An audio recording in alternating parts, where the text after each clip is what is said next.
Hello and welcome to the Better Leaders podcast, the LinkedIn Live Show. And today we have a first. It was a last minute call. We had some technical issues, but we are here, four of us now, but three of you.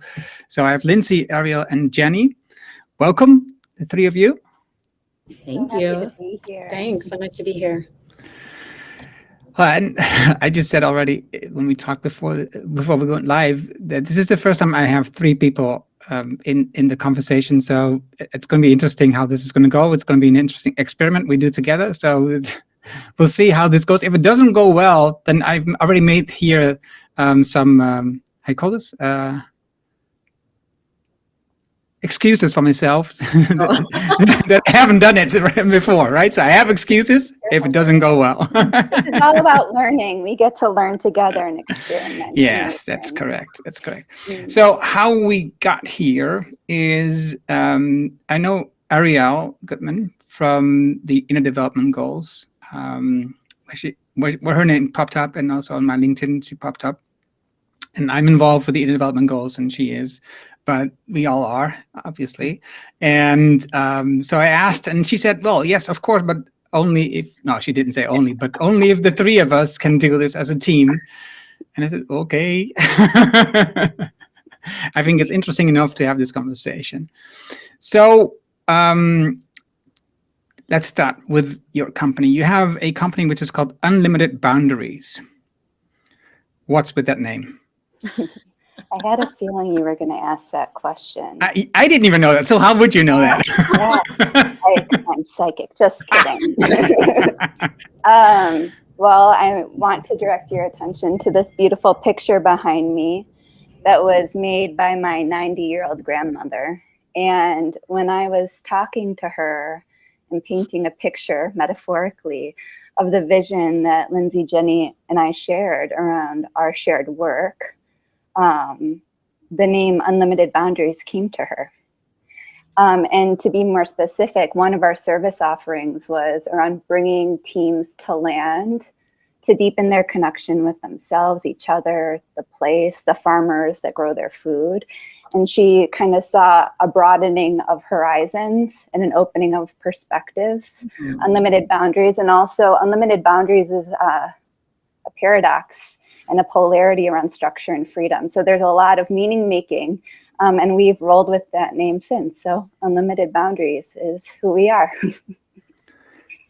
And if you're watching the video, everything is easier today because you have three people in the room, and you also see the picture. So I want to say, look at the video so that you can see everything. But if you're not, that was just Arielle talking right now, so that we know also who's talking. I'm also, what made the three of you start this company together? Why do you think this is important to do as a team? Jenny, you wrote a beautiful post kind of about this yesterday on LinkedIn. Maybe you want to talk a little bit about it. Sure. Hi, everyone. This is Jenny. And I think that the three of us are all seekers, and we're people who are constantly striving to learn and grow internally in ourselves, but also to really contribute to the world around us. And we actually met, the three of us, at a social justice organizing event in Washington, D.C. When we all lived there. None of us live there anymore. We're journeying onward. However, the more time we spent together, we realized, number one, that we love each other as friends. We have deep connections and appreciate each other's company and have spent amazing time together, which we can talk more about. And we also discovered that we have really complementary skill sets, which is important for a team, I think. While we certainly have some things that are in common about our background, we also come from really different lived experiences, and we bring different superpowers, and we have different needs, each of us. So there's a complementariness to us. And the third thing I would say is that we've all left traditional roles, whether they be in higher ed, in my experience, or in traditional management consulting, or working in community organizing spaces more formally. We've all left those kinds of spaces, not because we don't want to be connected to them, but because we see such a need for an opportunity for there to be changes. And we've done that work from the inside. And I think we're really excited about doing that work from a different perspective, relating in a different way, and also being able to bring more of an eclectic set of experiences that we all have. So maybe I'll leave it there, but just a series of serendipities and alignment, I think, really in our deep values and our love for one another. That brings me on to, I think, another interesting part, because when you, as a team, like friends, begin a new journey, a company, and want to build that company to have an impact on the world, there's always also moments of difficulties, difficult conversations, difficult decisions. How do you handle that? Yeah. I guess I can. This is Lindsey. So nice to be here and be in this conversation. I think when we've hit kind of moments in the road, right, I think we come back to shared principles, kind of shared values of just kind of knowing the intention that we all come to this space with. It's certainly, we say, it takes a team to really make great teams. And so we're in the challenge as well. But I think that we just come to this space continuously, knowing the intentions that each of us hold, and just the wantingness, I think, to kind of see it through. And so that's really one thing that I think kind of carries us through. Mm-hmm. I don't know, Arielle, Jenny, would you say? What else would you?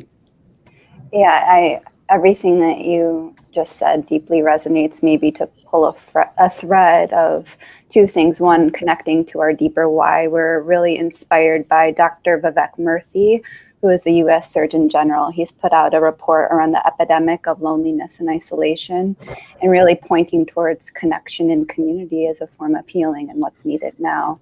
And for us, grounding in our deeper why, I think, is an antidote or a balm when we lose our way. And then also, and something we're all passionate about is deeply listening to the place that each of us is coming from, and really trying to understand and connect across difference. Yeah. And I would add in a third thing is we have shared practices. Mm-hmm. And this is actually what we teach in organizations, is how do you develop shared practices and rituals so that when you do run into a bump, you have something to come back to. So I'll give an example. The three of us were in Costa Rica last year, where Lindsey lives. We committed to going there together for a month, and we were launching UB, which is short for Unlimited Boundaries, which is also brings in beautiful layer of meaning of like, you be, like, just be, like, what is it when we are, and when also you be the change, we like to say as well. But back to the story, we happened to be there all in the same place, which is rare that we're all in the same physical location. And we had a really huge opportunity come up with a client, and we were able to meet with them and almost do kind of a discovery call together with them. And in that call, Arielle, we were kind of talking about in advance, okay, what role would each of us play? What would we talk about? And in that call, Arielle pointed to me and directly asked me to give an example of something. And in that moment, I did not feel connected to what example that would be and what the question was. And so I started talking, and then I think I put something back on her. Arielle, maybe you can help me remember the details. But bottom line is that we were kind of bouncing back and forth. And after the call, Arielle, didn't you say to me, I think your exact words were, "Don't ever do that to me again."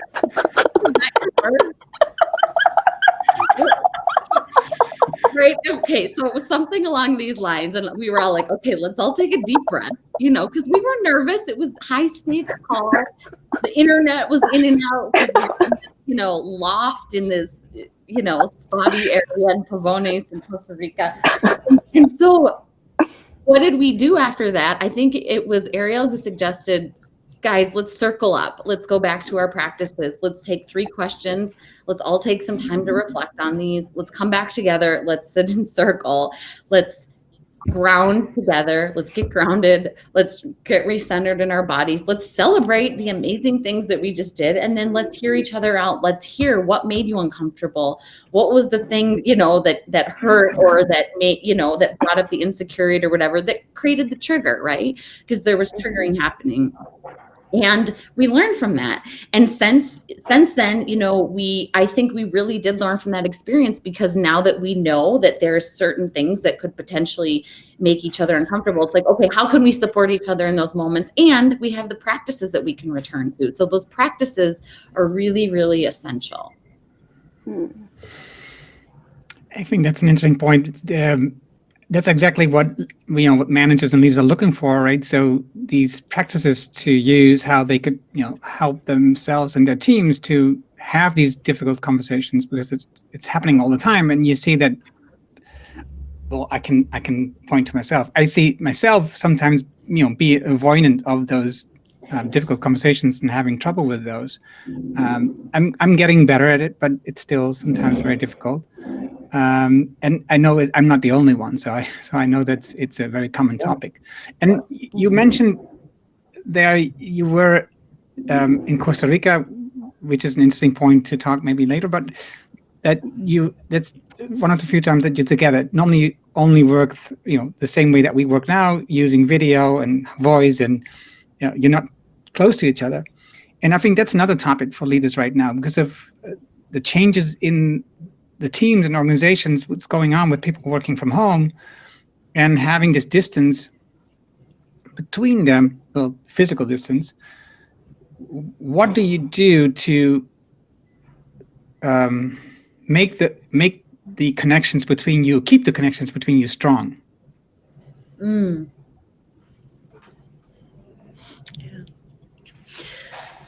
I mean, I think that there are, kind of simple things that we consistently integrate into our kind of meeting times. I mean, simple things like kind of opening practices where we simply kind of check in. I think that's a kind of a grounding force for us. So more so than not, what that looks like is just asking a question, getting personal, making, kind of understanding, how each of us is coming to a certain space based on what else is happening in our daily lives. And so I think that certainly is one kind of ritual that helps us just to stay connected. I would also say, levity. There's just frequent kind of forms of communication on WhatsApp and voice messages and video messages, and just kind of a consistent stream of things that are exchanged, both related to the work and some things that are just fun. So those are a few, I think, of the kind of rituals, but we certainly don't shy away from opportunities to get together in real life too. They may be few and far between these days, but we're always kind of seeking the next opportunity to be with each other as well.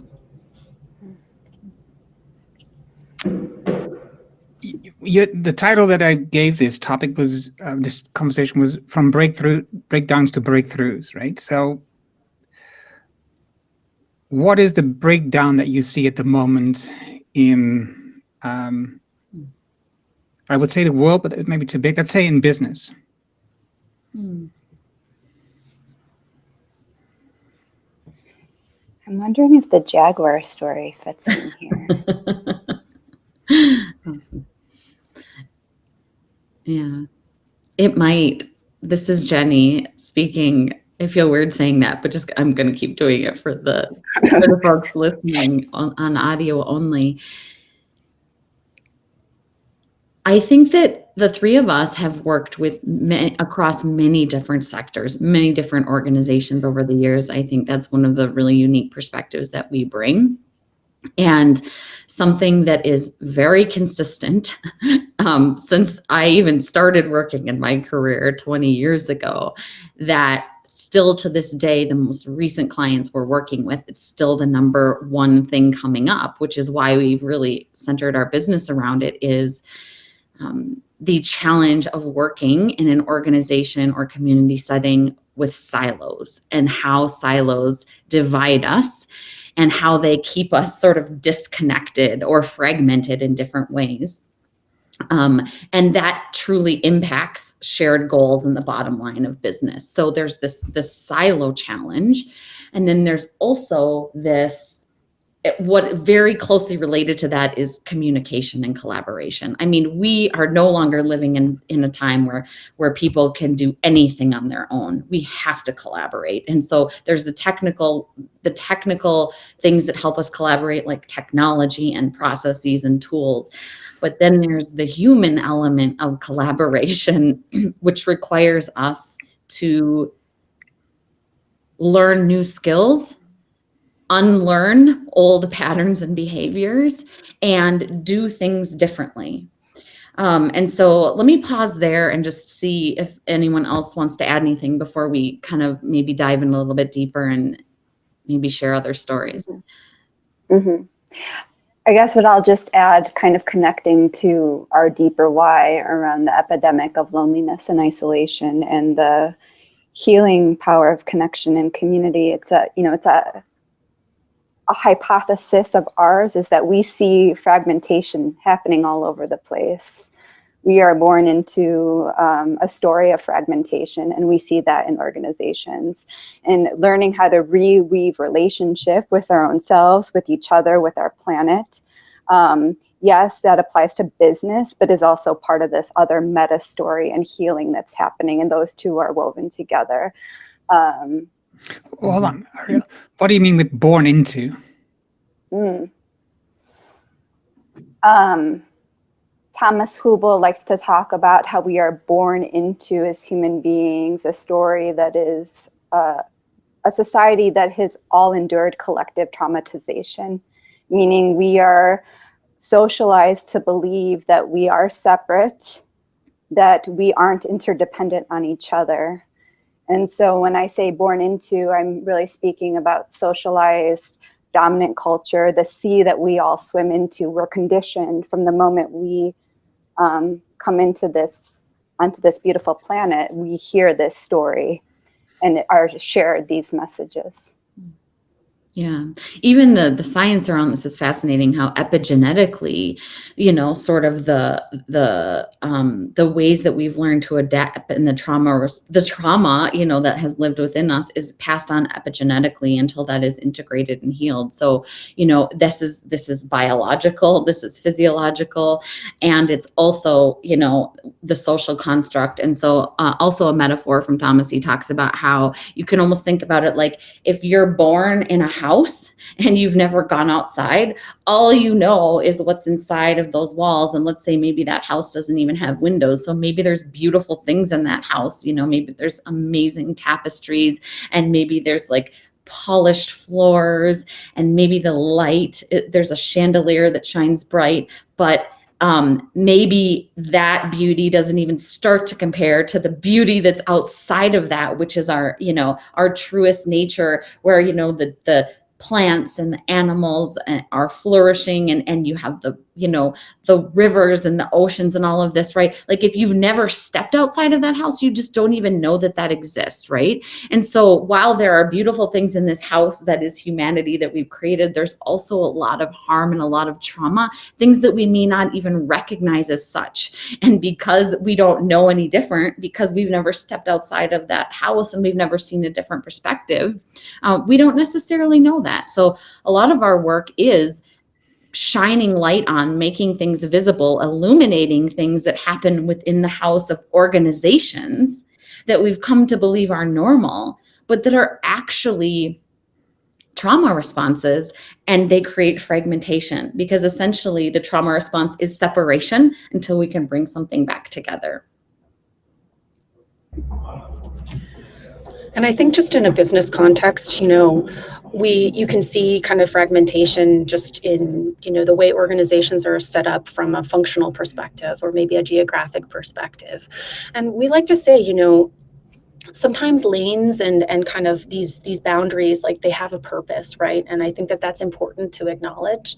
And so, we're not kind of, in the business of trying to kind of completely eliminate, these important parameters that exist in organizations specifically, but we're really looking at, how do we make these things more porous? And I think that, that kind of collaboration and diverse perspective sharing that takes place across, let's just say, functions within business, that's where innovation happens. When different parts of a business are coming together and actually understanding the problem or the challenge with more nuance and a little more dimension.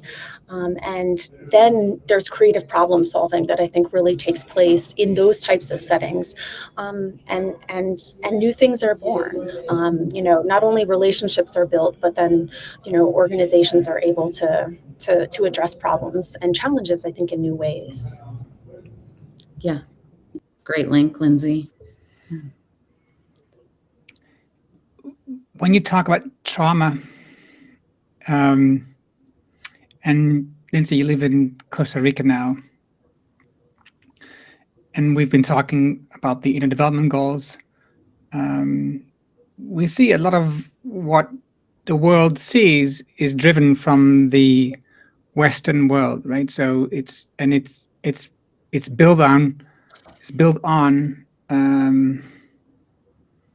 suppression of the people and also the resources from the Southern hemisphere, mostly. And what I've in various conversations, what I've noticed is that people, once they are confronted in real time at the place where they are with this big problem, let's say, for example, pollution or poor or droughts or whatever. So they've really experienced it by traveling somewhere and seeing it, right? Melting the ice, the polar ice, which I think is kind of, no, I shouldn't say think. I want to ask you how we can make more people aware of those huge difficulties, problems that we are seeing in the world. And you can talk about teams, you can talk about resources of people, silos in the company, but also silos in the world, right? How can we make more people aware of this without putting people on a plane and experiencing that in real time at the location? What do you think, how we can make this happen? It's a big question, I know, but it's a topic that is on my mind a lot.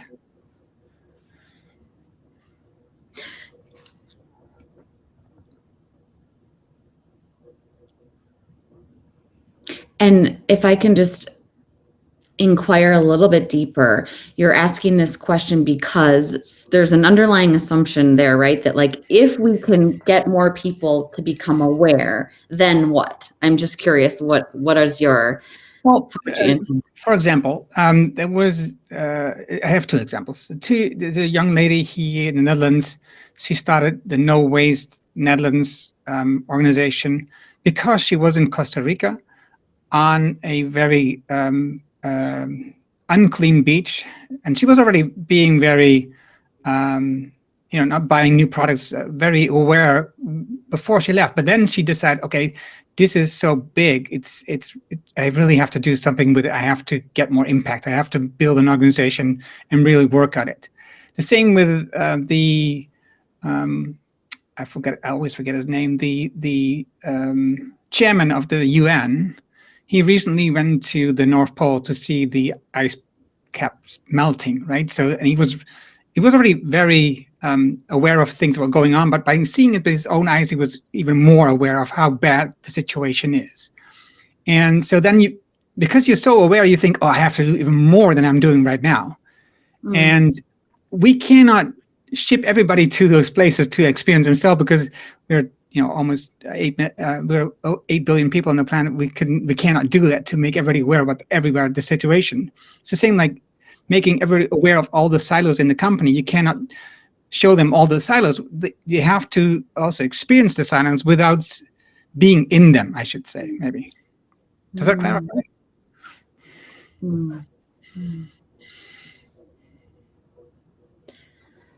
I wonder if this is a place to talk about our relationship with Driftless Curiosity, because what's coming out for me is the fact that, like you're saying, we can't ship people across the world to experience things, but unfortunately, the harm and the beauty is also in everyone's backyard, and so the question is, how are we connecting to those very things that are really close to us, which is also part of what our value set is doing that in the places where we're connected. And one of those is in the Driftless area of the Midwest, which is where Arielle lives right now.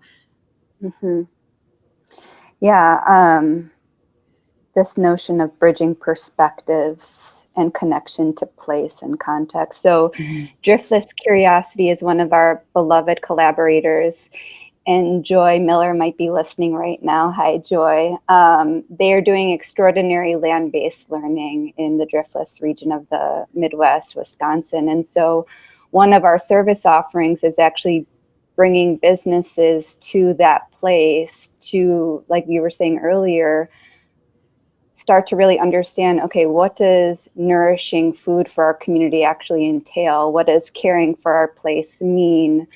How these people that I don't normally have relationships to, or the systems I'm disconnected from, how do I build more intimacy? So for instance, the other day, Joy literally bought me vegetables from her farm that then I ate, and it shifted my relationship to food and what I buy. And then, so how do we start to expand that way of being? And I guess maybe also to, Joy's here. Hi, we love you.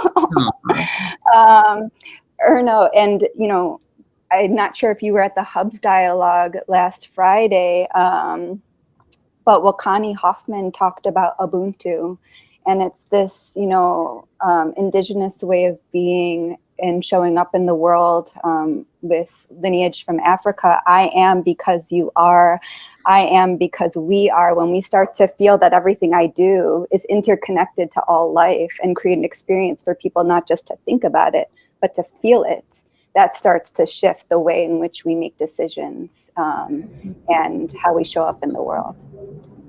And I think just to make it even more concrete for listeners, Unlimited Boundaries and Driftless Curiosity hosted a recent retreat for a small business in the Viroqua area, and really connected this group of leaders, this team of from a small business of around 15 people, and brought them closer to their immediate surroundings. So I think this is just an example of the fact that you don't have to go far, and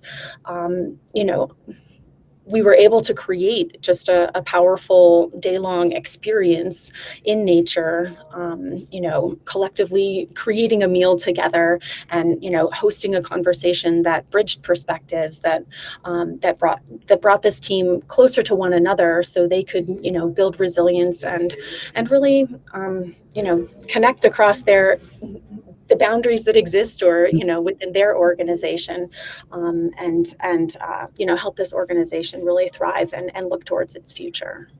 Mm-hmm. And just in terms of IDGs and practices, a practice around appreciation. So what does appreciation mean to me? What does it mean to my colleague? Mm-hmm. What do they look for, and how do they feel appreciated? What does it mean to appreciate the land that we all call home? Mm-hmm. Yeah. Love it. Beautiful. Yeah. I have one more thing to offer, if that's okay. Actually, where's my, can I read something just briefly? So, because part of the other answer that I want to respond to this question with is poetry. because poetry transports us into experiences very quickly, very deeply. So I'm just going to read one poem that I love that just came to mind as we're having this conversation, and then I'll just point out something, a connection that I see. But okay, so I'm reading from Poetry Unbound, which is a poems curated by Pádraig Ó Tuama. And this poem that just came to mind, let's see, gotta make sure it's called Worm by Gail McConnell. Burrowing in your allotted patch, you move through the dark, muscles contracting one by one in every part, lengthening and shortening the slick segmented tube of you furrows in your wake. Devising passages for water, air, you plot the gaps that keep the structure from collapse. Dead things you know, plants and creatures both, your grooves shift matter, sifting as you go. Eyeless, your appetite aerates, eating the world, you open it. You ingest to differentiate. Under the foot-stamped earth, you eat into a clot of leaf mold, clay and mildew, and express what you can part with, as self-possessed as where you started. Your secretions bind the soil, your shit enriches it. How things lie now will be undone, will reoccur. You, a surface level archivist sensing all there is, can be gone through. The body born within its plot. So I just love this poem because there's so many things here we could draw on, and metaphors, and also just connecting to something as small and invisible as a worm. But this line, you plot the gaps that keep the structure from collapse. I feel like that links so beautifully to silos, actually, and the purpose that they serve. We must have structure. We need to have structure in order to keep things alive, right? You know, we can't have that kind of collapse. But the question is, what are the structures that are going to serve us now? And what are the portals? There's this poem that I just read that will connect us to the embodied knowing that's actually already in us. It's already in us. We don't have to go somewhere. We can actually go inside to access these very, very things. And I wish Joy was here. I'm seeing her comment also, so she could talk more about worms. But thanks for sharing. And I'm so curious how this landed for you all, and what, if anything, from that poem stood out as you heard it.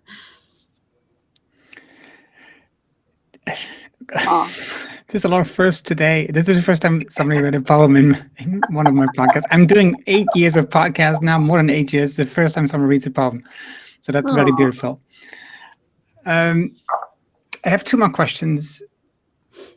I have a lot more questions, but I have two more questions I want to ask you today. One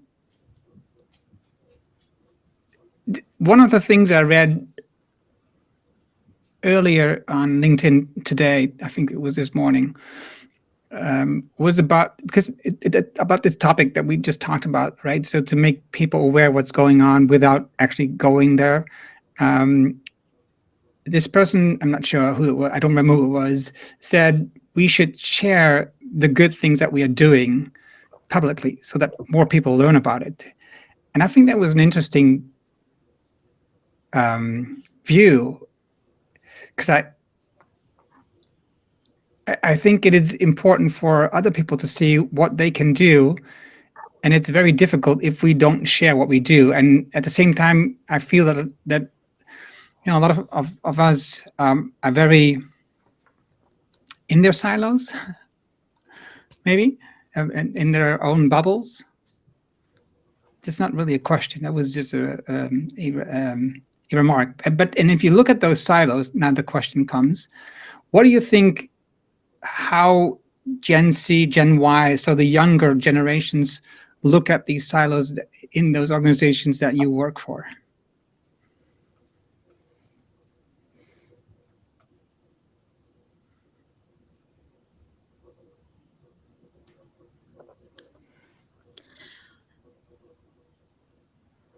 I think it's a good question. I mean, this is more just from actually my experience in talking to people within the IDGs. I think what I hear is the younger generations just like inherently know that something isn't right, not in right relationship. And a yearning for connection, like a yearning for connection, a yearning for meaning and purpose, when so little makes sense right now. And so I see it happening with greater ease and conviction and courage. That's, you know, it's obviously not a single story, but those are some of the things I'm noticing. And silos show up in different ways, in different contexts, right? So I was just talking to one of my beloved friends who's much younger than me just a couple days ago. And she was talking about, when I was mentioning silos to her, she was talking about the way that they show up in her organization is across generations, that the generations are siloed. And the beautiful thing about being able to name the way in which silos shows up is then you can intentionally design of how do you bridge across these difference, how do you create a conversation, right? So sometimes silos, and a lot of times silos show up when it comes to power and hierarchy, right? But they can show up in other ways. They can show up gender, it can show up in culture, different ethnic groups that are represented, it can show up in geographies. You've got the team that's working remotely and you've got the team that's working on site, and you've got that silo, right? And so every organization and context, silos are going to show up differently. And part of what we also do with organizations is, you know, is help sort of understand and explore together what are the ways that they're showing up there, so that then we can design intentionally to bridge and connect across those different silos. Mm-hmm. It's even interesting just to sit with the inquiry around how silos show up in our own selves. You know, that we have different parts of who we are, and sometimes they're longing to be in connection, relationship with each other. And at times there's competing priorities. So how do we connect those dots within our own beings? Yes.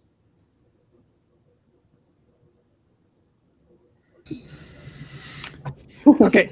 My last question, and it hasn't come up. Well, it was mentioned, but it didn't answer the question. So I have to now ask, what's about the jaguar? I knew that was coming. Yeah, of course.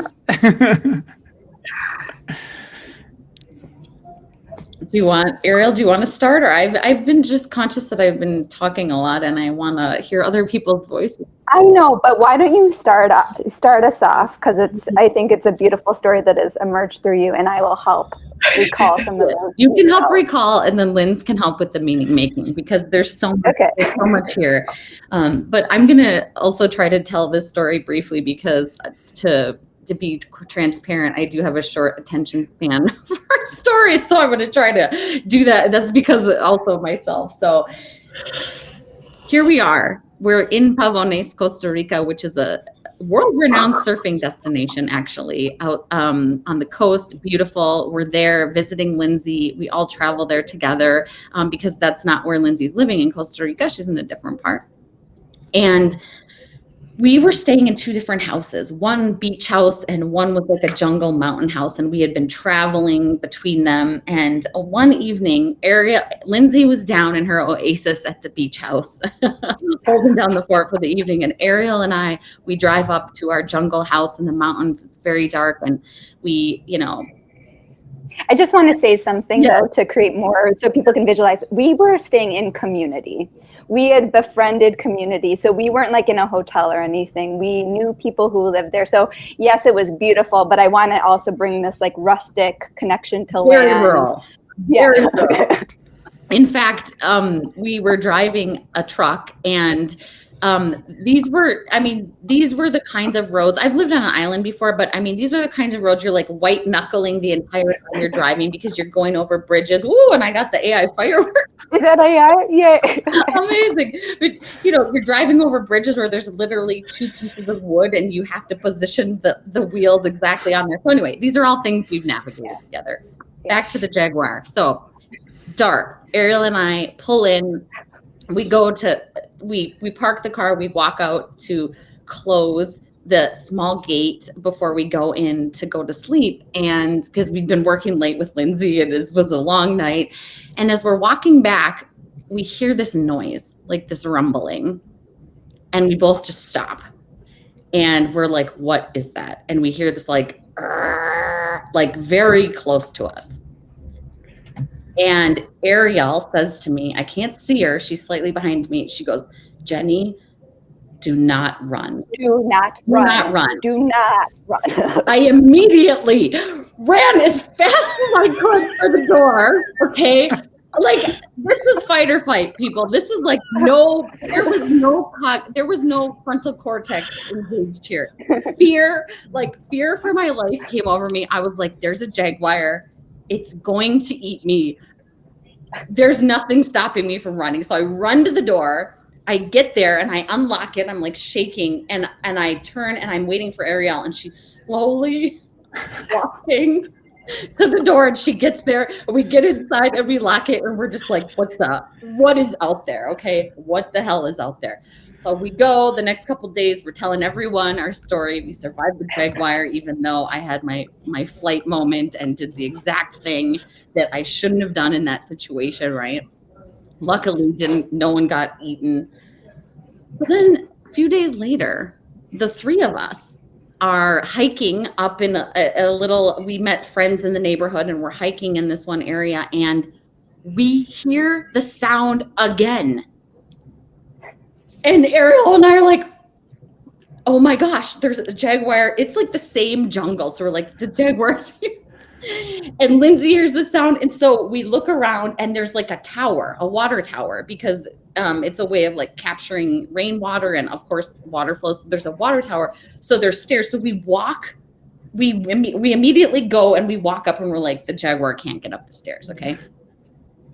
We get up and we're hearing this rumbling.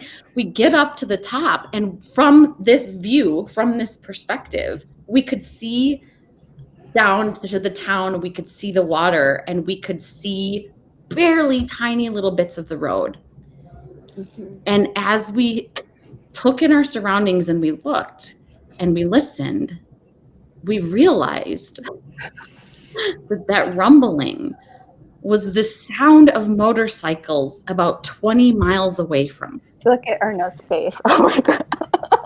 It was the sound of motorcycles 20 miles away from us, but the sound was traveling so far, and there's lots of mopeds and motorcycles in Costa Rica.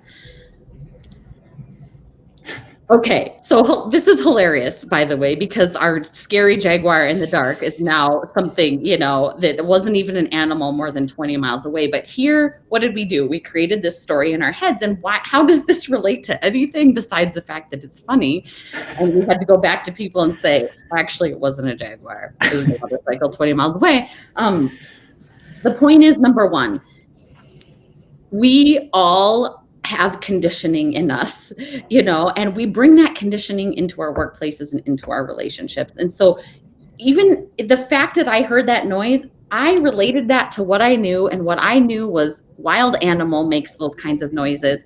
And I took off like fight or flight. And we do this in organizations. We respond unconsciously because it's the stress response. It's the survival response. It's like, you're not gonna sit and think and reflect. You're gonna survive. We're all wired for that, right? So number one is that like just being aware and kind to ourselves, that we're all going to react this way because we're human. However, once we see a different perspective, once we're in the light, once we have the elevation where we can see far enough and see what the thing really is, then we can make choices, and we can choose something different with the help of each other. Not to say those responses aren't going to come up in us, and the body really doesn't know the difference between like physical safety and emotional safety.